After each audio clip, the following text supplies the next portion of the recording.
Here we go. Won't you listen to reason? Will you open your eyes? It's a wonder what you'll find with an open. But the fact that we have not demonstrated a premise to be false does not mean the premise is true. In the same way that the fact that we haven't demonstrated a defendant to be guilty doesn't mean that he's innocent. How do you define truth? I define it as logical. Logic and truth are inseparable. I don't think you know what either of those words mean. Yeah. You've demonstrated from the beginning of this that you don't know what atheism means. You don't know what the position asserts. You don't understand where the default position should be. You do not understand what a true dichotomy is. And you don't know how to validate a logical argument because you said you went through the premises and couldn't find anything that defeats them. That in and of itself is an argument from ignorance. It is a fallacy. What you do is you have to verify the premises, not claim that they're true because they haven't been disproven. That's an argument from ignorance. And if you don't understand that, you got no business making claims that you believe something based on these arguments. What are the atheistic cosmological arguments? I mean, you're a moron. Come on. Atheism makes no claims about those. There are claims that are consistent. Well, the universe had to come here somehow. I mean, you guys have make assumptions about how it came about, right? No, we don't. What if we have no explanation? Does that mean that the theistic explanation gains weight? If you have no explanation, then I have no way of believing that atheism is the default position. Really? Yes, because so you're willing to believe it requires positive claims, knowledge. No, John, what you're doing there is making another argument from ignorance. You are saying if atheism does not contain within it an explanation for the universe, then I cannot assume that is the default position. When, first of all, atheism and the explanation for the universe have nothing to do with each other. Atheism is a response to theistic claims. Now, let's assume that we had no valid explanation for the origin of the universe. Then now we are in a position where we have no explanation. We are not in a position where theistic explanations suddenly become plausible for lack of something better. That's an argument from ignorance. You've made that same fallacy I don't know how many times in the last 5 minutes. John. Okay, can you tell me why atheism is the default position? Well, I think we just went through that. Didn't we just spend? Okay, I'll tell you I'll tell you why atheism is the default position, the rejection of theistic claims. What's the default position with respect to the existence of the Loch Ness Monster? Do you believe it until it's proven false, or do you disbelieve it until it's proven true? I disbelieve it until proven true. There you go. That's why atheism is the default position, because you disbelieve the claim that gods exist until those claims are proven true. But atheism is a default position is also a positive claim. No, it's not. No, it's not, and you just justified it to yourself. You have a mental block that is preventing you from recognizing that you are making special pleading claims with respect to religion when you just admitted that the default position with regard to the existence of the Loch Ness Monster is to disbelieve until it has been confirmed. Atheism is no less sound as a default position than that one is. And the fact that you are making a special exception really blows everything else out of the water. Argument from ignorance, special pleading. Why do you make a special exception for theism?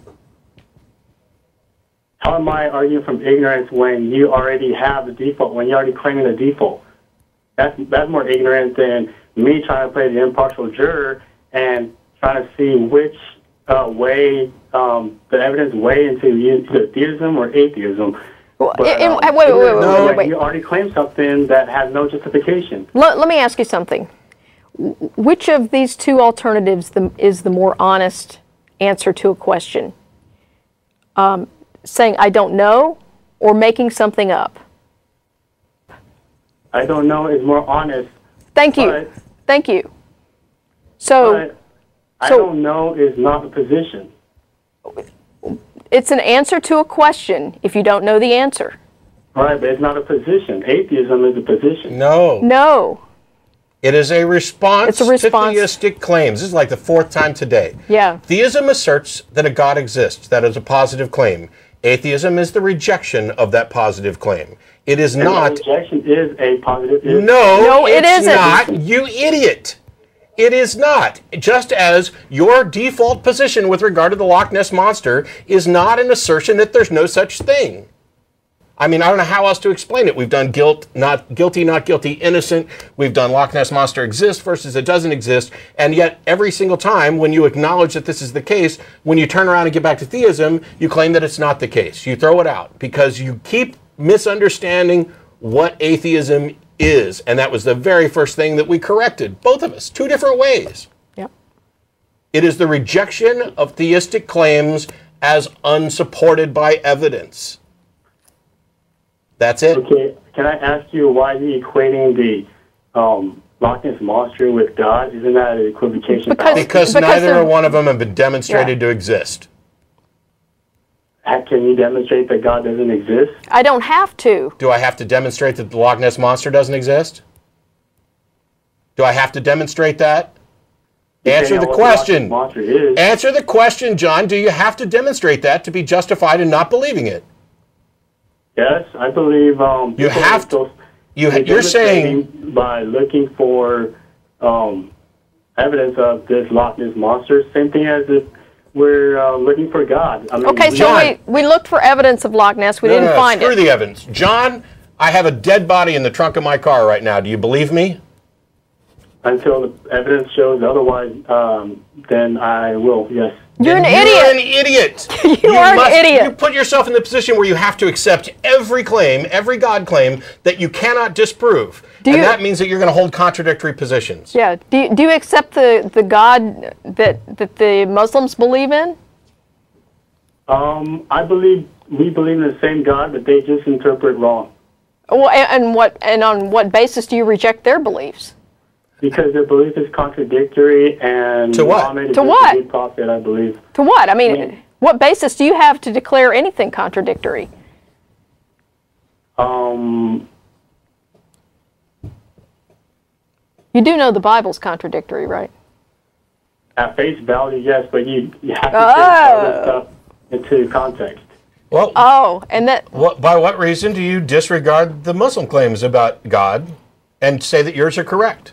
I don't reject their claims because of... Sure you do. Are you a Muslim? Are you a Muslim? But because of theological contradictions. John, are you a Muslim? No, I'm not. Then you're saying that they didn't get it right. I'm saying that they're interpreting Revelation wrong. Okay, I don't care what you're saying with regard to interpretation. You're saying they got it wrong, and we're asking by what justification do you make that claim? You've now made a positive claim that they got it wrong, and you reject it. But what's your justification that they got it wrong? I'm going to have to research it more. I'm honest. You know what? You know what, John? Maybe if you do the research before you come to an opinion, you'd be better off. But I've researched... You're done.